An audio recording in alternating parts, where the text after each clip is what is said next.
Well, today we're here at the Source Comics and Games in St. Paul, Minnesota. And actually, we're in the middle of moving. Is that correct? Yeah, we're moving down the road a little bit to a bigger spot. Awesome. So.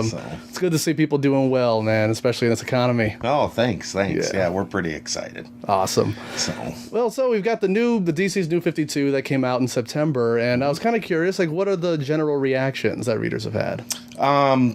The DC 52 has been pretty much an unqualified success, at least from a retailer standpoint, and a fan, which I'm both, okay? Yes. I mean, I love comics, right? Oh, yeah. And so I was excited as, the kind of the general public when they came out. And I was sneaking them into the back room, reading them on break and that kind of thing. But what it did was 52 really, when the notion was first announced, the comic industry is not really, fluid as far as, or flexible as far as trying new things. Yeah. They're slow to react sometimes. And there was a hue and cry from people saying, well, I'm not going to buy this, and I'm not going to do this, and I'm not going to do that. Remember they had that protest at the San Diego that no one came to. And then the books showed up, and people had a lot of fun. They did some unusual characters. They did the OMAC character, which wasn't particularly well known, and they centered on Red Lanterns and some of the more unusual characters. And I think the thing that happened is they really put a lot of A-list talent on the books. And I think at the end of the day, more than anything else, that's what matters. And it also got a lot of people that had kind of drifted away from comics to come back and take a look. Oh, good. DC got an enormous amount of press in the mainstream media. Definitely. Which I think even they were slightly surprised by. And, the thing about comics is, a lot of people have a tendency, especially long-term comic fans, they'll get upset. Oh, you're starting over. Are you doing this? It's comic books. Yeah. If they want to go back to the old numbering, they can do that. Yes. If they want to put Superman's red trunks back on, they can do it. Yeah. Okay. It's a fictional imaginational world. And the thing that's really nice about it is, with 52, was to find out how attached the fans and the people that read comics were, and how invested they are in the characters. Yeah. Because when the books started coming out, what was really interesting to me was there was a lot of discussion about the nuances of the character. Aquaman was a good example. Aquaman was not high on the, I think that book's going to really do it. And then you saw who the talent is, and you go, oh, okay. Yeah, Jeff Johns. Yeah, and a lot of people, and Ed Baines on the art. And And what happened was people were like, well, I didn't know that about this character. Even though if you've ever read Aquaman, but they've never really kind of looked at it. Yeah, it's all kind of the public perception as the super friends butt of every joke. But, exactly. And that was part of the fun of the comic is they actually kind of addressed that a little bit for new people who only knew that version. Yeah, and another example of that would be the Hawkman book. Yes. Hawkman has always kind of had that feral nature lurking in the background. In the 52 reboot, they just decided, you know what? Open Pandora's box, let it go. Yeah. And he's a deal closer. I mean, he's the guy that goes berserk, or he's the one that pushes the button first, or runs into the dark room by himself first. And I think they're having a lot of fun with the characters. And I think more than anything else, enthusiasm translates well. You're getting that vibe from the creators of the 52 line. Yes. They're having fun doing it. They get to take the mitts off a little bit and kind of push the envelope on the characters and have some fun. And the one I've always been a Superman fan, that was the one I was most worried about. Yes. But I've really enjoyed it.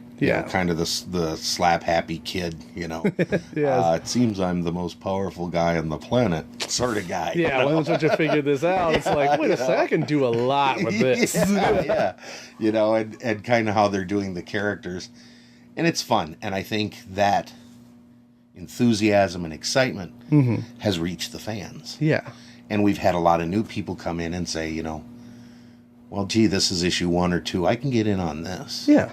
I mean, the truth of the matter is that, like anything else, it's, any hobby or anything, it's like coming in and playing World of Warcraft, the 8th edition. That's kind of daunting. Yeah. You know what I mean? 'Cause Yeah. You don't know the backstory. You don't know half of what's going on. So I think that was part of their methodology was, let's give people an entry point. Yes. Let's make it easy for them to come in and write the characters. Wonder Woman. Oh, Wow. absolutely phenomenal. Yeah. And just well unexpected. done, and you know, all the things that a lot of females have wanted from a comic character in a long time. Yeah. She's strong. She doesn't need backup from people. She's, you know, she's an interesting character. She's intelligent, and it's really fun to kind of see her put over the edge like that for the first time. Yes. So overall, the 52's been great. It's brought in new fans. It brought back old fans, and it generated a lot of excitement. And I'll tell you, from a standpoint of a retailer, Yeah.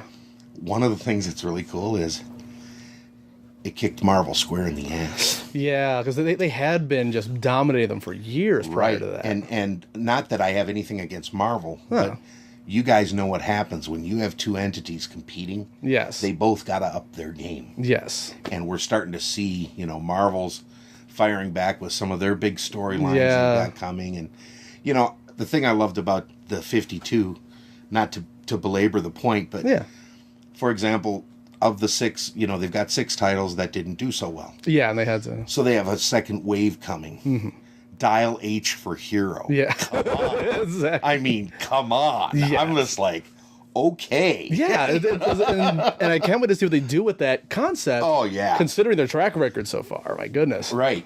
And the thing is if they, you know, it's one of those things where you always run across characters in comics and you go, I'd like to see Jim Lee draw that character. Yeah. Or I'd like to see Dan Jurgens draw that character. Or Jeff Johns write it, or Grant Morrison. That's the fun part of the 52. Yeah. Because they have these kind of borderline concept books, which as a kid I always loved. Yeah. Yeah. I mean, Action and Superman were the main event, and Spider-Man and all that. Definitely. But I think I was the guy buying, you know, Beware the Creeper, Yes. Prez, Commandy, and Oh my all God, the- Prez. all my the God, crazy stuff. Because Yes. like, you know, I would read that. It's just like, it was magic because somewhere across the country, guys were writing and drawing this stuff. Yeah. And it's always been a great journey. And I think that's, you know, a friend of mine has always said the reason he loves comics is they're not books and they're not movies. Yeah. They're somewhere in between.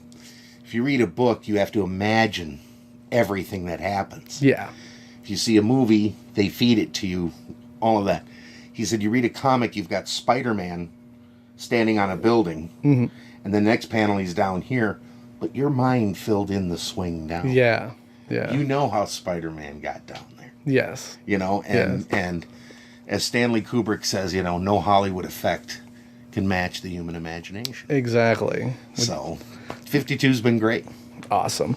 I was curious too. Were there any sort of special? What to say? Like kind of special promotions that DC maybe encouraged or like required for the launch? No, they did a couple of things that were really nice for us. They made the first 3 issues returnable. Oh wow. Because what their deal was, they didn't want retailers to kind of respond. You know, it's that whole change thing again. Yeah. Yeah. What they're worried about is, okay, everybody's going to order Superman, Batman, and Wonder Woman heavy. Yeah. And then light on everything else. So what I did was I just ordered all of them equal. Yeah. Since it's returnable, right? Yeah, I'm like- exactly. Yeah, they don't I'm like, sell go it, get them, that. Red Lanterns. Yeah, You know? That is amazing because, like, and Yeah. a lot of people watching this may not know, but comics have not been returnable for well over like what almost 2 decades now. Oh yeah. And Yeah. and that was really a nice feature because it really allowed us to fill the shelves. And you have to understand, comic customers are, you know, they're early adopters technology wise. Yeah.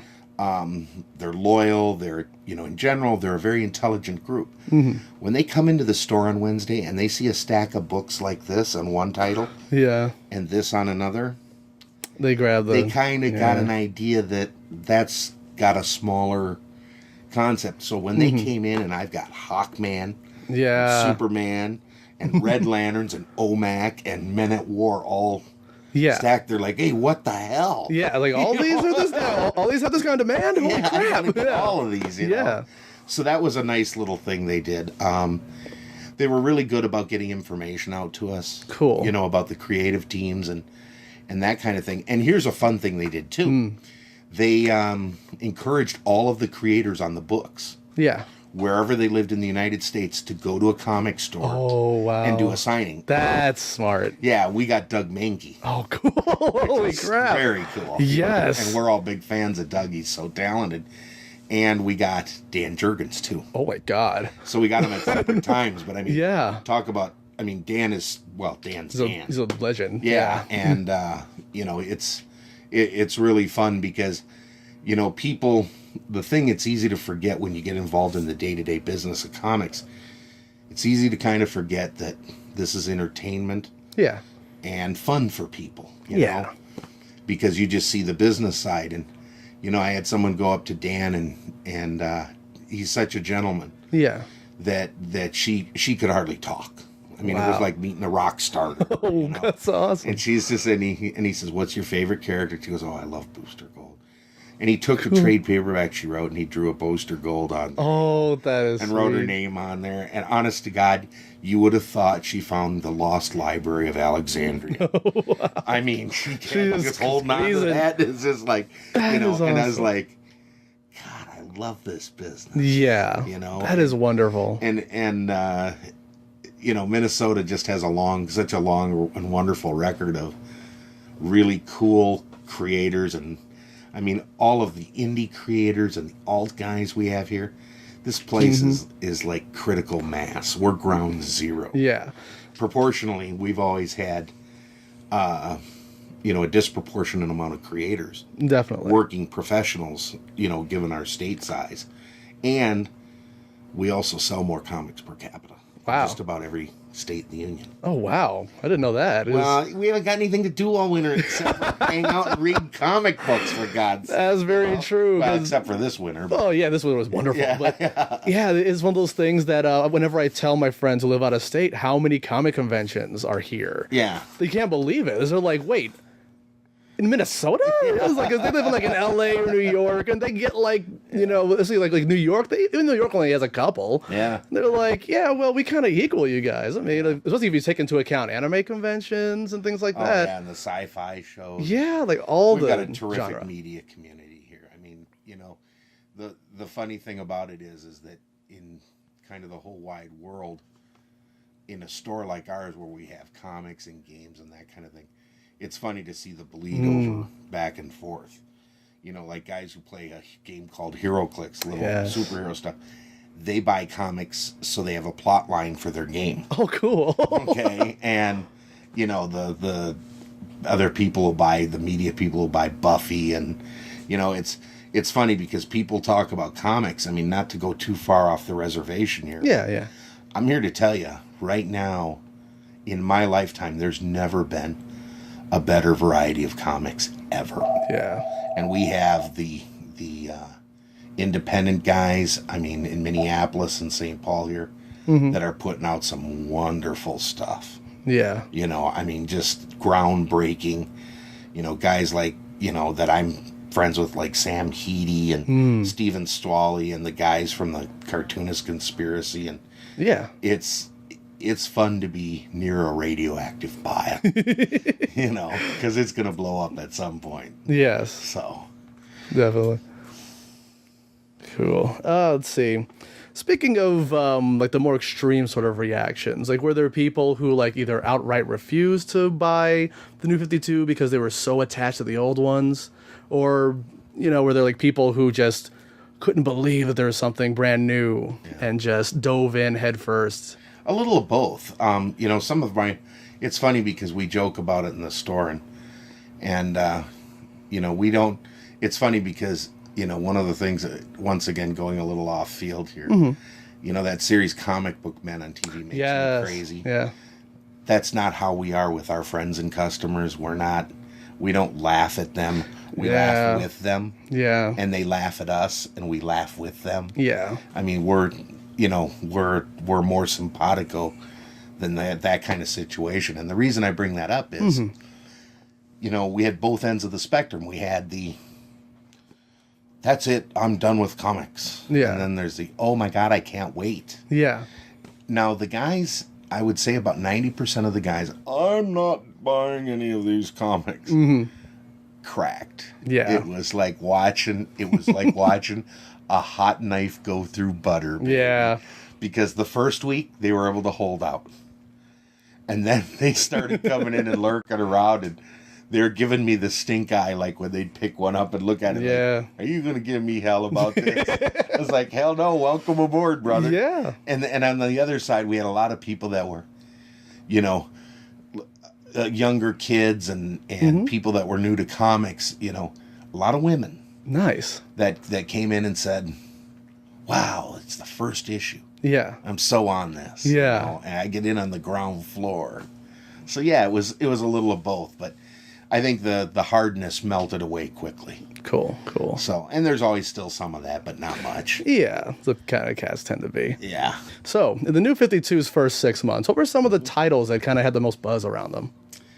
Well, I'll tell you, it's it's funny. Obviously, the Trinity, as they're called. Yeah. Well, there was a lot of heat there, but surprises were Animal Man. Yes. A lot of people went, boy, and they looked at the art, and the art was a little edgier than most of the other books. It's very Vertigo. Yeah, and but people bid on that hard. One that also a personal favorite of mine, Frankenstein, Agent of Shade. I'm just like, what the hell? I mean, who comes up with this? Yeah, it's fabulously fun. But the popularity goes back and forth depending on where they're at in the story arc, and I think one of the things people are really looking forward to is seeing Red Lanterns. Another one that people kind of knew it because of the popularity from the whole the Rainbow Car Green Lantern War and yes. But I mean the books are pretty much, I should say, as far as sales go, they're pretty much what you'd expect. But there are surprises. Yeah. And they're holding their own and doing really well. Awesome. Yeah, so I think if I had to pick my favorite, it's Frankenstein, Agent of Shade. And yes, I'll admit that in public. Oh, absolutely. Can't be ashamed of what you like. No. So awesome. Well, thank you very much. This is Nick, owner of the Source Comics and Games here in St. Paul, Minnesota.